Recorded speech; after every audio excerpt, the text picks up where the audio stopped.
Shine परिवार के आप सभी कस्टमर, सभी एसोसिएट, आप सभी को Rashid Naseem, chairman shine group का प्यार भरा नमस्कार।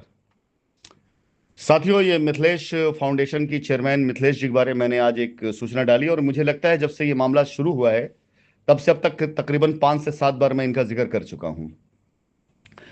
मैं थोड़ा बताना चाहूंगा आप लोगों को।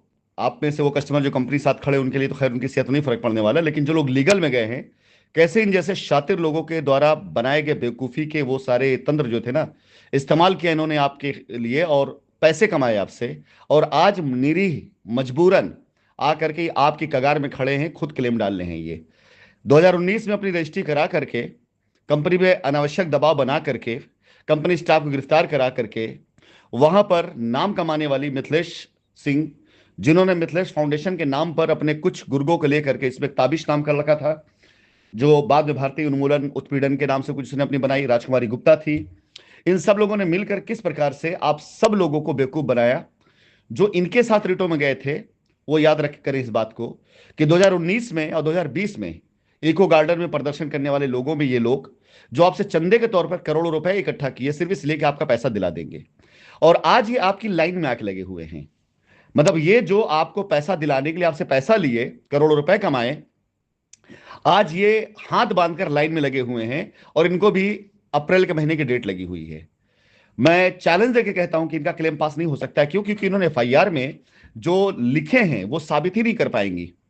तो जिस कंपनी में एफआईआर इन्होंने किया है उस कंपनी से इन्होंने पैसे भी प्राप्त किए हैं। मैं तो ये नहीं समझ पा रहा हूं, और मुझे पक्का यकीन है कि जो पैसा इन्होंने निवेश किया कंपनी में उससे अधिक पैसा इनके अकाउंट में जा चुका है, और इन्होंने इस बात को छिपाया जरूर होगा 100%। क्योंकि ये मिथिलेश सिंह ही थी जिनके अकाउंट में पैसा ट्रांसफर करते हुए कंपनी को पता चला कि कंपनी का बैंक अकाउंट सीज कर दिया गया है। उससे ठीक एक दिन पहले भी इनके अकाउंट पैसा गया था। ये उस समय एसीपी महोदया जो थी यहां पर, उनके गोमती नगर में, उनके द्वारा प्रेशर बना करके, और सीओ जो वहां के चौकी इंचार्ज थे उनके ऊपर प्रेशर बना करके बाकायदा ऑफिस में आ करके बैठ करके पैसे ट्रांसफर कराती थी। तो कंपनी से तो इनको पैसे जा चुके हैं कायदे के, और इनकी बच्ची के नाम पर एक आईडी होने के बाद उस पर कमीशन कमाया इन्होंने, और आज ये दिखाई दे रही लिस्ट के अंदर इनका नाम क्लेम में आया हुआ है। तो पहले तो इन्होंने जिन लोगों से पैसे वसूले पैसा दिलाने के नाम पर 2019 और 20 में इको गार्डन में धरना प्रदर्शन कराया, जरा ये उनको जवाब दे दे कि जब इतनी ही निरीह थी और इनको भी आके किसी लाइन में लगना था तो वहां पर उन कस्टमरों को बहकाने की क्या आवश्यकता थी। आप जैसे लोगों की वजह से ये नौबत आई है। आप लोगों ने अगर ये बेवकूफियां ना करी होती उस टाइम पर आप लोगों ने अगर इस तरह से कस्टमर के अंदर झूठ का एक डर ना फैलाया होता तो एफआईआरों का दौर ना बढ़ा होता, और आप जैसे लोगों के एफआईआरों की वजह से ही कंपनी के बैंक अकाउंट सीज हुए थे। और कंपनी बैंक अकाउंट जब सीज हुआ है तो वहां से शुरू हुई कंपनी के खिलाफ में एफआईआरों की और तेजी।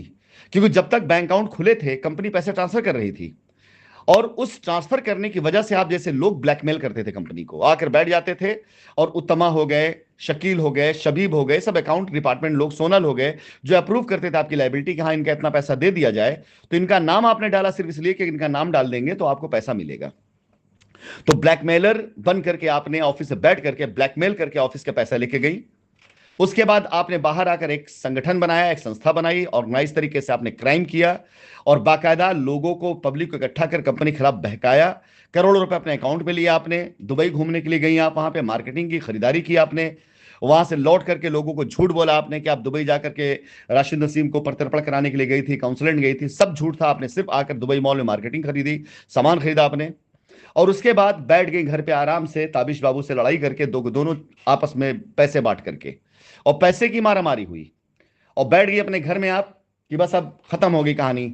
और इंतजार करते करते चुपके से जाके आपने क्लेम डाल दिया कि नहीं, आपका भी पैसा कंपनी में निवेश है।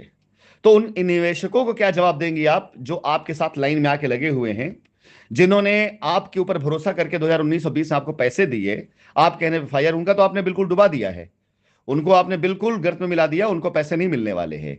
जितने भी लोग आपके साथ गए थे, जितने भी लोग चिन्हित किए गए हैं, ऐसे संगठन, ऐसे आप जैसे लोग और ऐसे वकीलों के साथ जितने लोग हैं जिन्होंने कंपनी के पीछे जानबूझ करके ऐसे इल्जाम लगाए कंपनी के ऊपर जिससे कंपनी कोई लेना नहीं था, इनके किसी कस्टमर को 1 रुपया नहीं मिलेगा तब तक जब तक ट्रायल नहीं हो जाता है। तो मिथिलेश जी, आप देख लें, ये मेरा आपको बिल्कुल एडवाइस भी है कि जितनी ताकत लगानी लगा लीजिए, आपका क्लेम तो नहीं पास होने वाला है।